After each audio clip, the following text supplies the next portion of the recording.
Hello नमस्कार दोस्तों, आप सभी को स्वागत है आपके अपने यूट्यूब चैनल लेना क्लासेज में। दोस्तों मैं नीतीश कुमार। दोस्तों हम सब अभी तक क्लास 10th का मैथ पढ़ रहे थे और क्लास 10th के मैथ में हम सब अभी तक पूरा एपी पढ़ चुके हैं। ठीक है, तो हमने आपको बताया था कि एपी के बाद आपको क्या पढ़ना है वो कमेंट करेंगे। तो आइए हम सब फिजिक्स पढ़ा रहे थे, सब फिजिक्स को रोके थे। ठीक है, अभी तक फर्स्ट चैप्टर पढ़ा रहे थे प्रकाश का परिवर्तन, जिसमें हम अभी तक पार्ट 4 तक पढ़ा चुके हैं। पार्ट 4 में हमने अभी ये पढ़ाया था कि अवतल दर्पण में प्रतिबिंब किस प्रकार से बनता है, यानी अवतल दर्पण में दर्पण कोई भी होना, उत्तल हो या अवतल, ठीक है, प्रतिबिंब बनने का तरीका क्या है। तो हम उस सब में उस वीडियो में हम सब बताए थे 4 कॉन्सेप्ट, ठीक है, जो दर्पण में प्रतिबिंब बनने का काफ़ी आसानी से आप सीख पाएंगे। कितना क्या होता है कि लोग उसको रट्टा मारते हैं, ठीक है, कि वस्तु कहाँ पर रखा जाए तो प्रतिबिंब कैसा बनेगा, वस्तु से छोटा बनेगा कि बड़ा बनेगा, सीधा बनेगा कि उल्टा बनेगा, तो आप उसको रटते हैं। ठीक है, प्रतिबिंब बनाने के लिए रटना नहीं है, कॉन्सेप्ट समझिए और ध्यान से देखिएगा वीडियो, तो समझ ठीक तरीक़ा से भी आएगा। ठीक है, तो हम आपको पढ़ा चुके हैं अवतल दर्पण में या उत्तल दर्पण में, कोई दर्पण हो, ठीक है, उसमें प्रतिबिंब बनने का तरीका क्या है। पहली बात। दूसरी बात क्या है कि प्रतिबिंब में हमेशा प्रतिबिंब, किसी भी वस्तु का प्रतिबिंब बनाने के लिए हमेशा क्या होता है, 2 किरणों की आवश्यकता होती है। ठीक है, याद रखिए कि प्रतिबिंब यदि आपको बनाना है किसी का भी, तो उसमें हमेशा 2 किरण चाहिए। और जब दोनों किरण दर्पण से परिवर्तन के बाद जहाँ पर आपस में प्रतिच्छेद करता है तो वहाँ पे क्या होता है, प्रतिबिंब बनता है। ठीक है, तो वही देखेंगे कि वस्तु जब अवतल दर्पण के सामने विभिन्न बिंदुओं पर जब दर्पण वस्तु को रखेंगे तो देखेंगे क्या कि दर्पण है ना, वस्तु की अपेक्षा प्रतिबिंब कहाँ बनता है, कैसा बनता है। ठीक है, तो एक बात है, थोड़ा सा जान लीजिए। हम आपको क्या बताए थे कि यदि कोई दर्पण सपोर्ट है, ठीक है, मान लीजिए कोई दर्पण है, ये एक आपका अवतल दर्पण है, ठीक है, इस प्रकार से। तो हमने पिछले बार में आपको 4 कॉन्सेप्ट दिया था, वो कॉन्सेप्ट एक बार देख लीजिए ध्यान से, फिर आगे बढ़ते हैं। ये दर्पण का ध्रुव होता है, ये दर्पण का वक्रता केंद्र होती है, वक्रता केंद्र को मिलाएंगे तो इसको प्रधान अक्ष या मुख्य अक्ष कहते हैं। ठीक है, और यहाँ पे मुख्य फोकस होता है, ये वक्रता केंद्र होता है। ठीक है, इसमें 4 कॉन्सेप्ट है क्या कि यदि प्रकाश की किरण प्रधान अक्ष के समांतर आ रही है, ठीक है, कहीं पर दूर बिंदु स्रोत से प्रकाश की किरण जब प्रधान अक्ष के समांतर आती है तो दर्पण से परिवर्तन के बाद, ठीक है, जब प्रकाश की किरण हमेशा प्रधान अक्ष के समांतर आएगी तो दर्पण से परिवर्तन के बाद हमेशा कहाँ से होकर गुजरता है, मुख्य फोकस से होकर वो गुजरती है।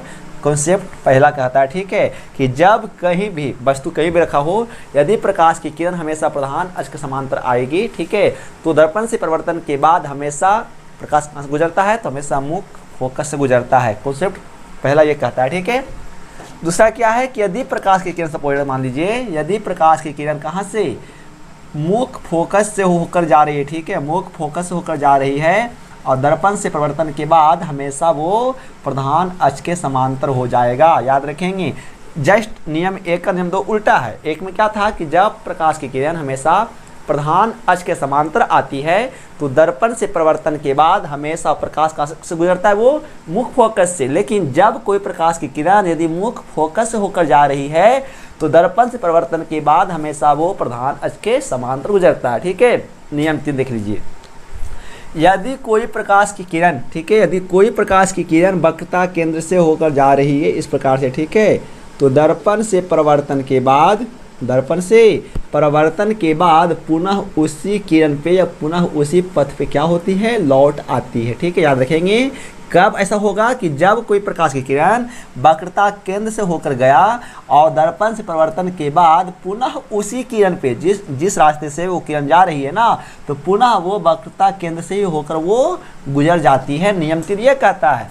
नियम 4 क्या कहता है कि यदि कोई प्रकाश की किरण कहीं से भी आ रहा हो, ठीक है, यदि कोई प्रकाश की किरण ध्रुव से, ठीक है, ध्रुव से टकराया तो दर्पण से परिवर्तन के बाद जितना डिग्री के साथ वो बन आती है ना, उतना ही डिग्री के साथ वो कोण क्या होती है, प्रकाश की किरण वो हमेशा लौट जाती है।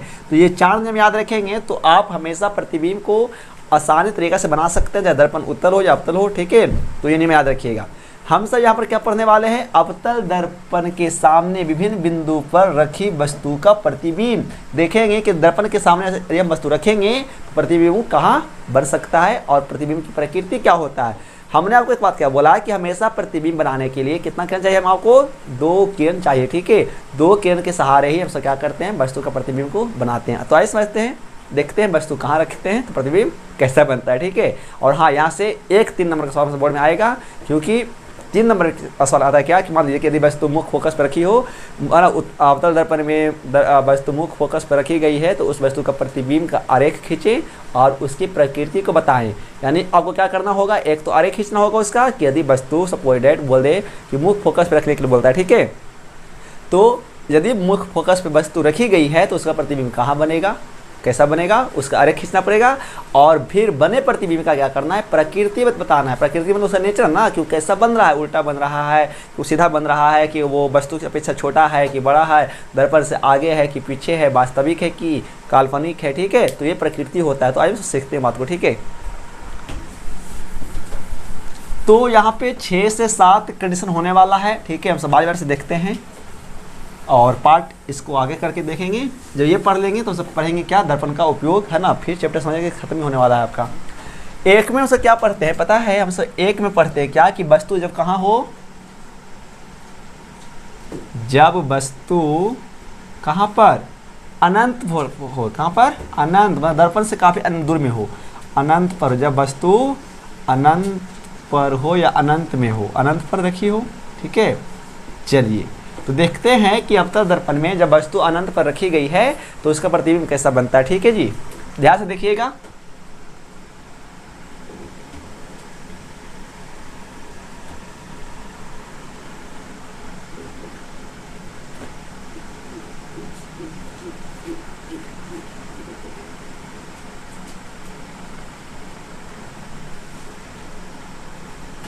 चलिए, ये आपका दर्पण हो गया, दर्पण का ये ध्रुव है, ये वक्रता केंद्र है, इसको मिलाएंगे तो ये क्या कहलाता है, प्रधान अक्ष या मुख्य अक्ष कहते हैं, ठीक है।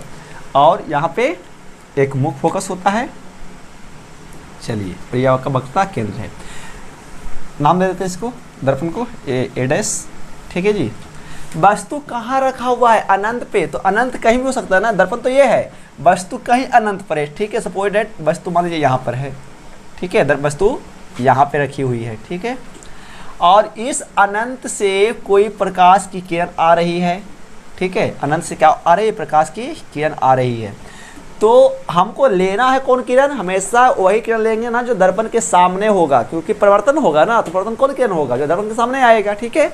तो मान लीजिए ना कि इस वस्तु से एक प्रकाश की किरण निकल रही है, ठीक है जी, वस्तु से प्रकाश किरण निकला, ये देखिए, ये प्रकाश की किरण कैसा है, बिल्कुल तो प्रधान अक्ष के समांतर है। तो हमने अभी आपको एक बात बताया क्या कि यदि जब भी प्रकाश की किरण हमेशा प्रधान अक्ष के समांतर आती है ना, तो दर्पण से परिवर्तन के बाद वो हमेशा गुजरता है कहाँ से, तो हमेशा गुजरता है कहाँ से, वो मुख्य फोकस से होकर गुजरता है, ठीक है। थोड़ा सा हमारा बोर्ड है तो थोड़ा सा तिरछा हो सकता है। चलिए हम यहाँ पर नाम दे देते हैं मुख्य फोकस, ठीक है जी। यहाँ पे एक तो ये हो गया।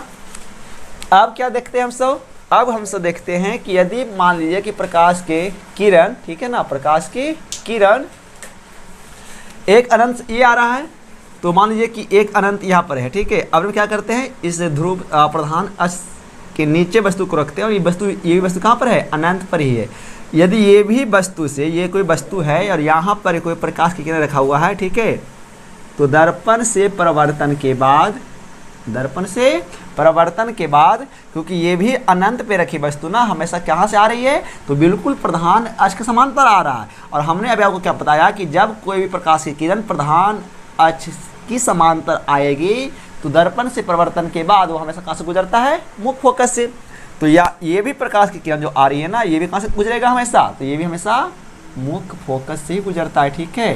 देखिए, तो हमने आपको क्या बताया कि जहाँ पर परिवर्तित किरण, जहाँ आपस में दोनों प्रतिच्छेद करती है, दोनों आपस में काटती है ना, तो हमेशा प्रतिबिंब वहीं बनता है। तो इसमें प्रतिबिंब कहाँ बनेगा, देखिए, तो ये है आपकी परिवर्तित किरण, इस किरण का, और ये है किसका, इस किरण का, ये परिवर्तित किरण, ठीक है। तो दोनों आपस में कहाँ काट रहा है, मुख्य फोकस पे ना, तो हमेशा प्रतिबिंब कहाँ बन रहा है, तो प्रतिबिंब बन रहा है मुख्य फोकस पे। यानी जब वस्तु अनंत पर रखी हो तो हमेशा अवतल दर्पण में प्रतिबिंब बनता है हमेशा मुख्य फोकस पे। तो अब हम सब ये बता सकते हैं क्या, प्रतिबिंब की प्रकृति, है ना, मतलब उसका नेचर, उसका क्या गुण है, प्रतिबिंब की प्रकृति। तो हम सब प्रकृति में क्या बोल सकते हैं, प्रकृति में लिखेंगे कि जब वस्तु अनंत पर हो तो प्रतिबिंब कहाँ बनता है, एफ पर। एफ का मतलब मुख्य फोकस पर।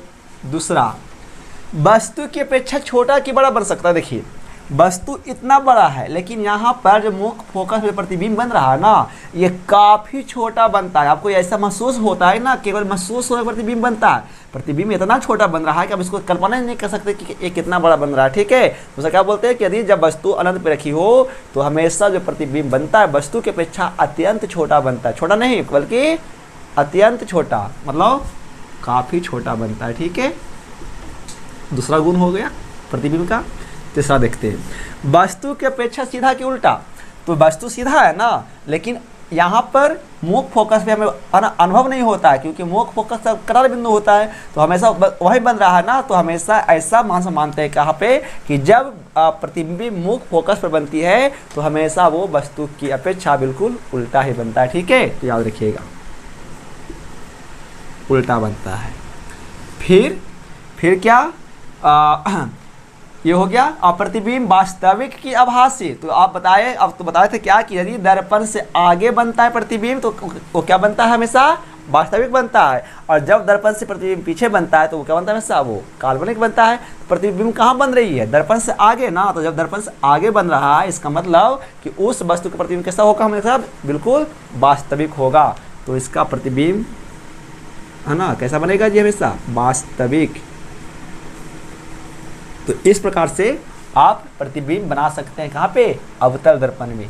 ठीक है, तो ये एक हमने यहाँ पर क्या लिया, हमने यहाँ पर मात्र दिया एक कंडीशन, कब, कि जब वस्तु कहाँ हो, अनंत पर हो।